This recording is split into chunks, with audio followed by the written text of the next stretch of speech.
नमस्कार दोस्तों, स्वागत है आपका हमारे चैनल कहानियों की दुनिया वानी में। तो हमारी आज की कहानी है स्वर्ग की देवी मुंशी प्रेमचंद की कहानी। तो चलिए शुरू करते हैं। भाग्य की बात, शादी विवाह में आदमी का क्या अख्तियार, जिससे ईश्वर ने या उनके नायबों ब्राह्मणों ने तय कर दी, उससे हो गई। बाबू भारत दास ने लीला के लिए सुयोग्य वर खोजने में कोई बात उठा नहीं रखी, लेकिन जैसा घर वर चाहते थे वैसा ना पा सके। वह लड़की को सुखी देखना चाहते थे, जैसा हर एक पिता का धर्म है, किंतु उसके लिए उनकी समझ में संपत्ति ही सबसे जरूरी चीज थी। चरित्र या शिक्षा का स्थान गौण था। चरित्र तो किसी के माथे पर लिखा नहीं रहता, और शिक्षा का आजकल के जमाने में मूल्य ही क्या। हाँ, संपत्ति के साथ शिक्षा भी हो तो क्या पूछना। ऐसा घर उन्होंने बहुत ढूंढा पर ना मिला। ऐसे घर हैं ही कितने जहाँ दोनों पदार्थ मिले। दो चार मिले भी तो अपनी बिरादरी के ना थे। बिरादरी भी मिली तो जायजा ना मिला। जायजा भी मिला तो शर्तें तय न हो सकी। इस तरह मजबूर होकर भारत दास को लीला का विवाह लाला संत सरन के लड़के सीता सरन से करना पड़ा। अपने बाप का इकलौता बेटा था, थोड़ी बहुत शिक्षा भी पाई थी, बातचीत सलीके से करता था, मामले मुकदमे समझता था और जरा दिल का रंगीला भी था। सबसे बड़ी बात यह थी कि रूपवान, बलिष्ठ, प्रसन्न मुख, साहसी आदमी था, मगर विचार वही बाबा आदम के जमाने के थे। पुरानी जितनी बातें हैं सब अच्छी, नई जितनी बातें हैं सब खराब। जायदाद के विषय में जमींदार साहब नए नए दफों का व्यवहार करते थे। वहाँ अपना कोई अख्तियार ना था, लेकिन सामाजिक प्रथाओं के कट्टर पक्षपाती थे। सीता सरन अपने बाप को जो करते या कहते देखता वही खुद भी कहता और करता था। उसमें खुद सोचने की शक्ति ही ना थी। बुद्धि की मंदता बहुत सामाजिक अनुदारता के रूप में प्रकट होती है। लीला ने जिस दिन घर में पांव रखा उसी दिन उसकी परीक्षा शुरू हुई। वे सभी काम जिनकी उसके घर में तारीफ होती थी, जहाँ वर्जित थे, उसे बचपन से ताजी हवा पर जान देना सिखाया गया था। यहाँ उसके सामने मुंह खोलना भी पाप था। बचपन से सिखाया गया था रोशनी ही जीवन है। यहाँ रोशनी के दर्शन भी दुर्लभ थे। घर पर अहिंसा, क्षमा और दया ईश्वरीय गुण बताए गए थे। यहाँ इसका नाम लेने की भी स्वाधीनता ना थी। संत शरण बड़े तीखे गुस्सेवर आदमी थे, नाक पर मक्खी ना बैठने देते। धूर्तता और छल कपट से ही उन्होंने जायदाद पैदा की थी और उसी को सफल जीवन का मंत्र समझते थे। उनकी पत्नी उनसे भी 2 अंगुल ऊंची थी। मजाल क्या कि बहू अपनी अंधेरी कोठरी के द्वार पर खड़ी हो जाए या कभी छत पर टहल सके। प्रलय आ जाता, आसमान सिर पर उठा लेती। उन्हें बकने का मर्ज था। दाल में नमक का जरा तेज हो जाना उन्हें दिन भर बकने के लिए काफी बहाना था। मोटी ताजी महिला थी, छींट का घाघरेदार लहंगा पहने, पानदान बगल में रखे, गहनों से लदी हुई, सारे दिन बरोठे में माची पर बैठी रहती थी।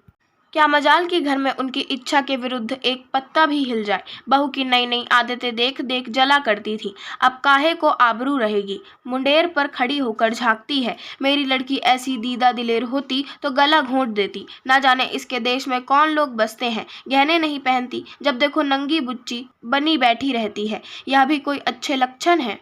लीला के पीछे सीता सरन पर भी फटकार पड़ती। तुझे भी चांदनी में सोना अच्छा लगता है, क्यों? तू भी अपने को मर्द कहेगा। वह मर्द कैसा कि औरत उसके कहने में ना रहे। दिन भर घर में घुसा रहता है, मुंह में जबान नहीं है, समझाता क्यों नहीं?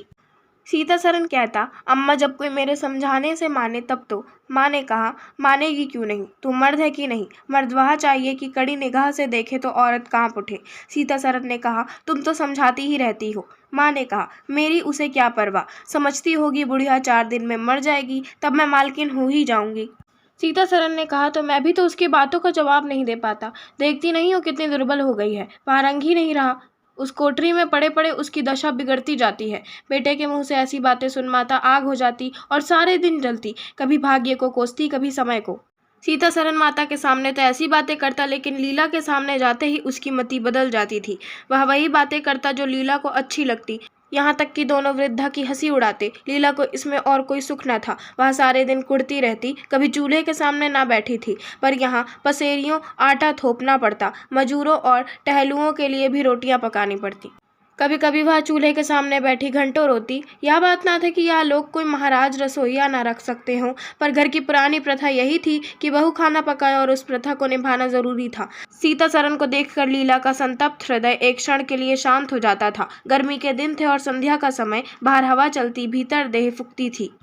लीला कोठरी में बैठी एक किताब देख रही थी कि सीतासरन ने आकर कहा, यहाँ तो बड़ी गर्मी है, बाहर बैठो। लीला ने कहा, यह गर्मी उन तानों से अच्छी है जो अभी सुनने पड़ेंगे। सीतासरन ने कहा, आज अगर बोली तो मैं बिगड़ जाऊंगा। लीला बोली, तब तो मेरा घर में रहना भी मुश्किल हो जाएगा।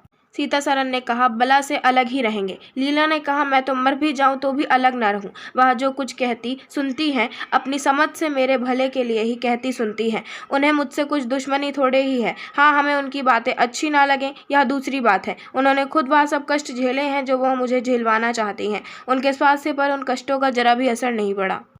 वह इस 65 वर्ष की उम्र में मुझसे कहीं ठाठी हैं, फिर उन्हें कैसे मालूम हो कि इन कष्टों से स्वास्थ्य बिगड़ सकता है। सीतासरन ने उसके मुरझाए हुए मुख की ओर करुण नेत्रों से देखकर कहा, तुम्हें इस घर में आकर बहुत दुख सहना पड़ा। यह घर तुम्हारे योग्य न था। तुमने पूर्व जन्म में जरूर कोई पाप किया होगा। लीला ने पति के हाथों से खेलते हुए कहा, यहाँ न आती तो तुम्हारा प्रेम कैसे पाती। 5 साल गुजर गए। लीला 2 बच्चों की माँ हो गई। एक लड़का था, दूसरी लड़की। लड़के का नाम जानकी सरन रखा गया और लड़की का नाम कामिनी। दोनों बच्चे घर को गुलजार किए रहते थे। लड़की दादा से हिली रहती, लड़का दादी से। दोनों शौक और शरीर थे। गाली दे बैठना, मुंह चढ़ा देना तो उनके लिए मामूली बात थी। दिन भर खाते और आए दिन बीमार पड़े रहते।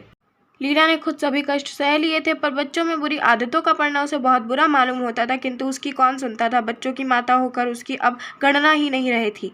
जो कुछ थे बच्चे थे, वह कुछ ना थी। उसे किसी बच्चे को डांटने का भी अधिकार न था। सास फाड़ खाती थी। सबसे बड़ी आपत्ति यह थी कि उसका स्वास्थ्य अब और भी खराब हो गया था। प्रसव काल में उसे वे भी अत्याचार सहने पड़े जो अज्ञान, मूर्खता और अंधविश्वास ने सौर की रक्षा के लिए गढ़ रखे हैं। उस काल कोठरी में जहाँ हवा का गुजर था न प्रकाश का, न सफाई का, चारों ओर दुर्गंधा और सील और गंदगी भरी हुई थी। उसका कोमल शरीर सूख गया। एक बार जो कसर रह गई थी वह दूसरी बार पूरी हो गई। चेहरा पीला पड़ गया, आंखें धंस गईं। ऐसा मालूम होता बदन में खून ही नहीं रहा। सूरत ही बदल गई। गर्मियों के दिन थे, एक तरफ आम पके, दूसरी तरफ खरबूजे। इन दोनों फलों की ऐसी अच्छी फसल पहले कभी ना हुई थी। अब की इनमें इतनी मिठास ना जाने कहाँ से आ गई थी कि कितना ही खाओ मन ना भरे। संत सरन के इलाके से आम और खरबूजे को टोकरे भरे चले आते थे। सारा घर खूब उछल उछल खाता था। बाबू साहब पुरानी हड्डी के आदमी थे। सवेरे 1 सैकड़े आमों का नाश्ता करते, फिर पसेरी भर खरबूजे चट कर जाते। मालकिन उनसे पीछे रहने वाली ना थी। उन्होंने तो एक वक्त का भोजन ही बंद कर दिया। अनाज सड़ने वाली चीज़ नहीं, आज नहीं कल खर्च हो जाएगा। आम और खरबूजे तो एक दिन भी नहीं ठहर सकते। शुद्धनी थी और क्या। यूं ही हर साल दोनों चीज़ों की रेल पेल होती थी, पर किसी को भी कोई शिकायत न होती थी। कभी पेट में गिरानी मालूम हुई तो हड़ की फकी मार ली। एक दिन बाबू संत सरन के पेट में मीठा मीठा दर्द होने लगा। आपने उसकी परवाह न की, आम खाने बैठ गए। सैकड़ा पूरा करके उठे ही थे कि कै हुई, गिर पड़े। फिर तो तिल तिल पर कै और दस्त होने लगे। हैजा हो गया। शहर के डॉक्टर बुलाए गए, लेकिन उनके आने के पहले ही बाबू साहब चल बसे थे। रोना पीटना मच गया। संध्या होते होते लाश घर से निकली। लोग दाह क्रिया करके आधी रात को लौटे तो मालकिन को भी कै और दस्त हो रहे थे। फिर दौड़ धूप शुरू हुई, लेकिन सूर्य निकलते निकलते वह भी सिधार गईं। स्त्री पुरुष जीवन पर्यंत एक दिन के लिए भी अलग न हुए थे। संसार भी साथ ही साथ गए। सूर्यास्त के समय पति ने प्रस्थान किया, सूर्योदय के समय पत्नी ने, लेकिन मुसीबत का अभी अंत ना हुआ था। लीला तो संस्कार की तैयारियों में लगी थी। मकान की सफाई की तरफ किसी ने ध्यान न दिया। तीसरे दिन दोनों बच्चे दादा दादी के लिए रोते रोते बैठके में जा पहुंचे। वहां एक आले पर खरबूजा कटा हुआ पड़ा था। 2-3 कलमी आम भी रखे थे। इन पर मक्खियां भिनक रही थीं। जानकी ने एक तिपाई पर चढ़कर दोनों चीजें उतार लीं और दोनों ने मिलकर खाई। शाम होते होते दोनों को हैजा हो गया और दोनों माँ बाप को रोता छोड़ चल बसे। घर में अंधेरा हो गया। 3 दिन पहले जहाँ चारों तरफ चहल पहल थी, वहाँ अब सन्नाटा छाया हुआ था। किसी के रोने की आवाज़ भी सुनाई न देती थी। रोता ही कौन, ले दे के कुल 2 प्राणी रह गए थे और उन्हें रोने की सुधि न थी। लीला का स्वास्थ्य पहले भी कुछ अच्छा ना था, अब तो वह और भी बेजान हो गई। उठने बैठने की शक्ति भी ना रही। हरदम खोई सी रहती। न कपड़े लत्तों की सुधि थी, न खाने पीने की। उसे न घर से वास्ता था, न बाहर से। जहाँ बैठती वहीं बैठी रह जाती। महीनों कपड़े न बदलती, सिर में तेल न डालती। बच्चे ही उसके प्राणों के आधार थे। जब वही ना रहे तो मरना और जीना बराबर था। रात दिन यही मनाया करती कि भगवान यहाँ से ले चलो, सुख दुख सब भुगत चुकी। अब सुख की लालसा नहीं है, लेकिन बुलाने से मौत किसी को आई है। सीता सरन भी पहले तो बहुत रोया धोया, यहाँ तक कि घर छोड़कर भाग जाता था, लेकिन ज्यों ज्यों दिन गुजरते थे बच्चों का शोक उसके दिल से मिटता जाता था। संतान का दुख तो कुछ माता ही का होता है। धीरे धीरे उसका जी संभल गया। पहले की भांति मित्रों के साथ हंसी दिल लगी होने लगी। यारों ने और भी चंक पर चढ़ाया। अब घर का मालिक था, जो चाहे कर सकता था, कोई उसका हाथ रोकने वाला ना था। सैर सपाटे करने लगा। कहाँ तो लीला को रोते देख उसकी आंखें सजल हो जाती थीं, कहाँ अब उसे उदास और शोक मग्न देखकर झुंझला उठता। जिंदगी रोने ही के लिए तो नहीं है। ईश्वर ने लड़के दिए थे, ईश्वर ही ने छीन लिए। क्या लड़कों के पीछे प्राण दे देना होगा? लीला यह बातें सुनकर भौंचक रह जाती। पिता के मुंह से ऐसे शब्द निकल सकते हैं? संसार में ऐसे प्राणी भी हैं।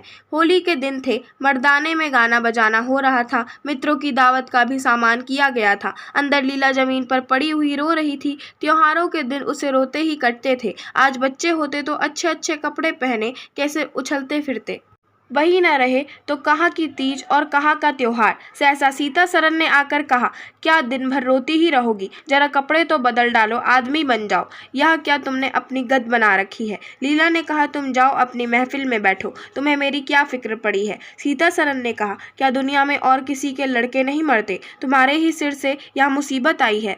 लीला ने कहा, यह बात कौन नहीं जानता, अपना अपना दिल ही तो है, उस पर किसी का बस। सीता सरन ने कहा, मेरे साथ भी तो तुम्हारा कुछर कर्तव्य है। लीला ने कुतूहल से पति को देखा, मानो उसका आशय नहीं समझी, फिर मुंह फेर कर रोने लगी। सीता सरन ने कहा, मैं अब इस मनहूसत का अंत कर देना चाहता हूँ। अगर तुम्हारा अपने दिल पर काबू नहीं है तो मेरा भी अपने दिल पर काबू नहीं है। मैं अब जिंदगी भर मातम नहीं मना सकता। लीला ने कहा, तुम राग रंग मनाते हो, मैं तुम्हें मना तो नहीं करती। मैं रोती हूँ तो क्या रोने भी नहीं देते?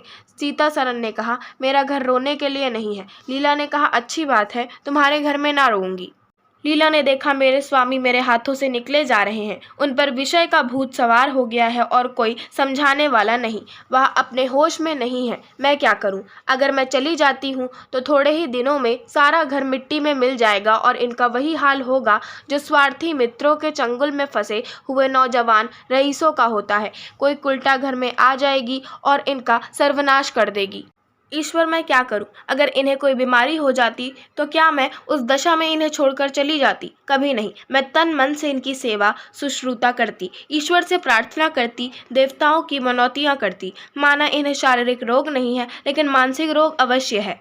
आदमी रोने की जगह हंसे और हंसने की जगह रोए, उसके दीवाना होने में क्या संदेह है? मेरे चले जाने से इनका सर्वनाश हो जाएगा। इन्हें बचाना मेरा धर्म है। हाँ, मुझे अपना शोक भूल जाना होगा। रोऊंगी, रोना तो तकदीर में लिखा ही है। रोऊंगी, लेकिन हंस हंस कर अपने भाग्य से लड़ूंगी।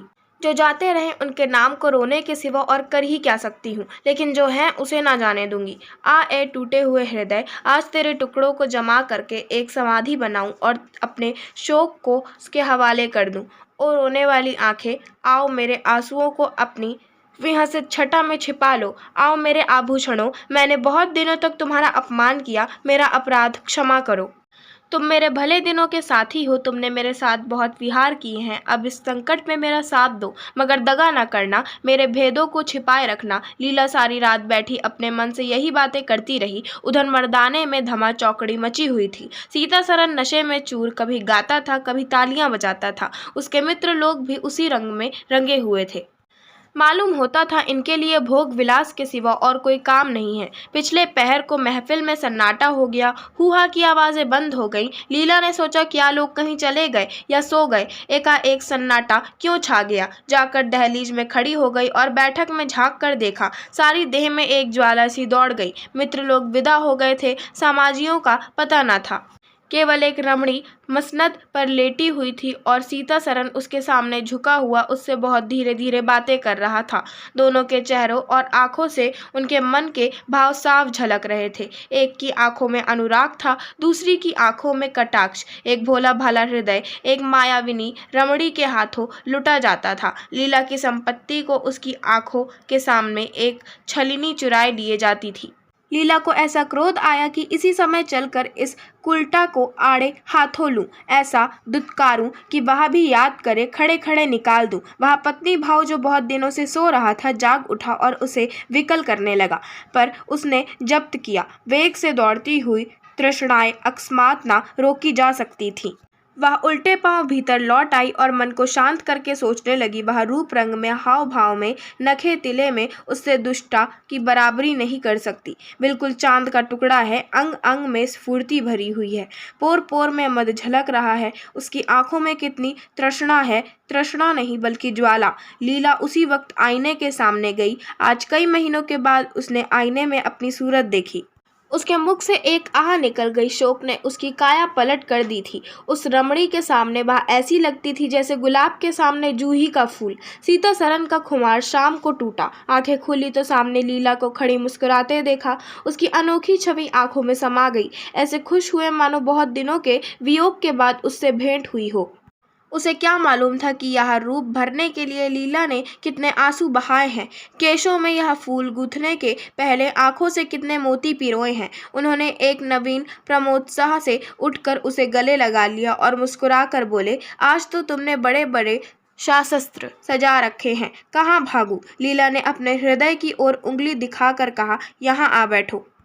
बहुत भागे फिरते हो, अब तुम्हें बांध कर रखूंगी। बाग की बहार का आनंद तो उठा चुके, अब इस अंधेरी कोठरी को भी देख लो। सीता सरन ने लज्जित होकर कहा, उसे अंधेरी कोठरी मत कहो लीला, वह प्रेम का मानसरोवर है। इतने में बाहर से किसी मित्र के आने की खबर आई। सीता सरन चलने लगे तो लीला ने उनका हाथ पकड़कर कहा, मैं ना जाने दूंगी।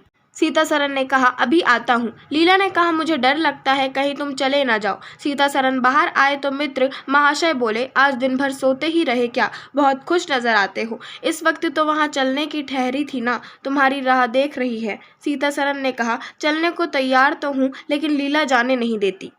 मित्र ने कहा, निरे गाउदी ही रहे। आ गए फिर बीवी के पंजे में, फिर किस बिरते पर गरमाए थे। सीता सरन ने कहा, लीला ने घर से निकाल दिया था, तब आश्रय ढूंढता फिरता था, अब उसने द्वार खोल दिए और खड़ी बुला रही है। मित्र ने कहा, अजी यहाँ वहाँ आनंद कहाँ? घर को लाख सजाओ तो क्या बाग हो जाएगा? सीता सरन ने कहा, भाई घर बाग नहीं हो सकता पर स्वर्ग हो सकता है। मुझे इस वक्त अपनी क्षुद्रता पर जितनी लज्जा आ रही है वह मैं ही जानता हूँ।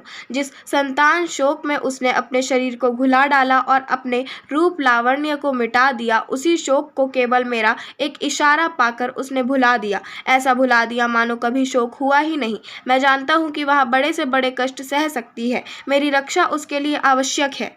जब अपनी उदासीनता के कारण उसने मेरी दशा बिगड़ती देखी तो अपना सारा शोक भूल गई। आज मैंने उसे अपने आभूषण पहनकर मुस्कुराते हुए देखा तो मेरी आत्मा पुलकित हो उठी।